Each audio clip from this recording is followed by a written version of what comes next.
They said some things to me that I needed to hear, that I didn't want to hear. But I had to hear them. And I stopped being angry for being here and started turning it around to be an educational experience. Now I'm not angry about being here anymore because I'm gonna learn as much as I can before I go back out on the streets.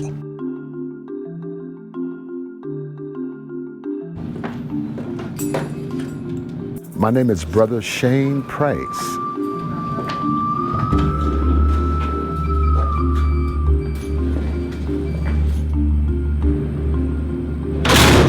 I am the co-founder of the Power of People Personal Development Leadership Institute, along with my wife, Dr. Verna Cornelia Price. And part of our work is to focus specifically on replanting, rebuilding the lives of men and women who have had the penitentiary experience. I came to prison by way of a robbery. I was a drug addict, and it was one ugly, cold, friendless night I was having withdrawals, and I decided to go and take some drugs from a drug dealer, me and two other accomplices. Well, things went the wrong way. I accidentally, fatally shot the dealer. I was convicted. I was sent to prison. I had time to walk back through my life 10 times over. But what was I looking for? What was I trying to find? Where did I go wrong, you know? And why was it wrong? Freedomworks is a post-prison ministry helping men that are transitioning from prison and jails back into society. I've been in prison 3 times, and I came here 9 years ago. Pretty much burnt every bridge that I could burn, and the vision of Freedomworks had been birthed in the Interchange Freedom Initiative program, which in short is the IFI program that I was involved with on the inside of prison. During that time, the reentry model of Freedomworks was birthed, the vision of that, and I was one of the first clients. Well, it started with the whole thought of putting together a organization that could help ex-offenders, because we had an ex-offender working for us at my other company in the warehouse, and he would come in daily thanking us for the opportunity to have a job. George Lee, my partner in that venture, and I decided we would start a nonprofit that would use best of business practices, apply them to a nonprofit scenario so that we could provide hope and opportunity to those individuals that were looking for a job that just could never be offered one. I was going to a junior college, playing football, had a scholarship. After my first football season, I got shot in the back in a drug house, selling drugs. Cost me to lose my scholarship, wasn't able to go back to school, really didn't want to go back to school, and that was just the beginning of my criminal activity. Things escalated in a bad way, and I made very poor choices. Long story short, he and I had a confrontation in which I killed him.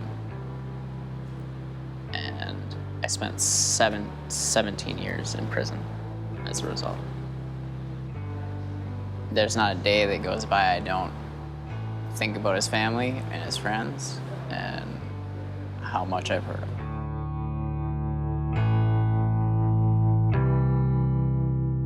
I got into drugs, went to prison, spent 7 years in what I call hell. I didn't think I'd get my life back. I didn't think I'd survive it. It's very hard to make a livable wage because of being a felon. It is very, very hard. So when a guy's coming out of prison, media, especially news, we become a stereotype. Every person has a felony, you can't trust them, they don't have skills, they don't have cognitive skills in the workplace, so they're taboo. They're taboo, you don't want to touch them. And with that black mark on your record, it's hard to get employment. After a month, of everybody knowing I had a felony, the managers, the supervisors, I disclosed it on my application, I disclosed it at the interview. It was even a group interview, so I was super uncomfortable to do it, but I did it. And They were all okay with it, but as soon as the corporate office found out, they fired me. I would get a letter in the mail maybe 2-3 weeks later, you know, and it's explaining due to my criminal activity or me being a felon that they're not able to give me employment. Tech Dump, we primarily want to find individuals that want to make the change in life. And many organizations feed us those individuals through referrals. And those referrals are on these individuals that want to make these changes. Freedomworks and Tech Dump's missions line up. We both bring in offenders. There's a progression of building them out and helping them enter into the next phase of their life. Their housing is here at Freedomworks, but then they go to Tech Dump, and then they're employed through Tech Dump and they're gaining their skills there, but they're coming back to a supportive environment in the evening. We recognized over time that we had to build relationships with employers, that we had to build relationships with educational institutions. We had to build all of these external relationships to really make the work that we were doing inside of the walls come alive in the way that we were suggesting inside. And that is what really brought us into the life of Tom McCullough and the individuals at Tech Dump. And that relationship has been very productive for both of us, and we're grateful for it. We have a very strict no tolerance towards alcohol or drug abuse, obviously, and also behavioral. We are working in a work environment that you need to work as a team. And this teamwork is something that many employers obviously need to have happen with their employees. So my belief is on-the-job training, where these expectations are watched, documented, observed, and trained on, create a more valuable employee for the next employer. I made a mistake and I dearly paid for it. But my character is still good, you know, and that's why I'm grateful for Tech Dump for giving me that chance to prove that I am worthy of a job. So it's a matter of really changing the narrative and stop looking at programs and looking at needs and looking at how we can respond to a person's need. Looking at these individuals that are coming out of prison as people, just as we would any other person, and looking at their barriers as something that can be overcome instead of setting them aside and isolating them. We know what it means to find a man in prison and not turn our backs on him. And we get a chance to see that man who had a drink of new water, who had a taste of the fresh wine, become his true self and become a new man. And we've seen time and time again that our men are becoming assets to themselves and to their community. When Shane brought this, you are lovable, you know, you have a purpose, you're positive, that struck a chord with me. And when that light turned on, education turned on even brighter, and I had a thirsty mind. Now I wanted to know everything I could know about being positive and turning my light on. Our main mission, when you think about it, is to provide a job, provide hope, provide some of the basic hardware so these individuals can move on in their lives. Not just that they get a job, but so that they don't re-enter the criminal justice system ever again.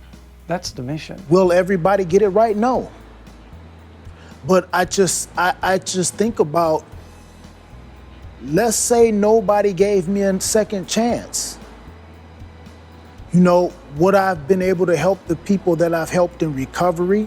Would I've been able to help my family? Would I've been able to help people here at Tech Dump?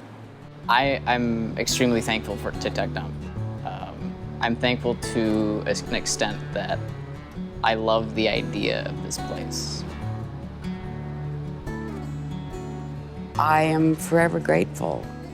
You know, and when I move past here, I will never forget what they did for me. I will never forget it. You know, it was a door that I needed to have opened, and they swung it open, welcomed me in. They met me right where I was at and shaped me into who I am today. That's why I give back. It's not like we're changing the world, but we are taking one step. I don't think this problem can be solved by any one organization. It's going to take a group of individuals, companies that are interested in moving the ball and presenting the opportunity for those individuals that really should be given a shot. I can do anything that I want to do if I put my mind to it. I just have to have the drive to want it. And with Power of People, they show me that you can do this. There's nothing you can't do well.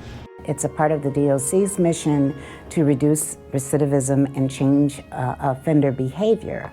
And so the more that we engage collateral partners with a like mission, the more successful the individuals will be. After all, we're not talking about people that are unknown to us. We're talking about dads and brothers and sons and daughters and people who can contribute to the community. It's no longer an us or them. Look at the statistics. Everyone is affected because we're talking about the next generation as well, trying to avoid incarceration for that next generation.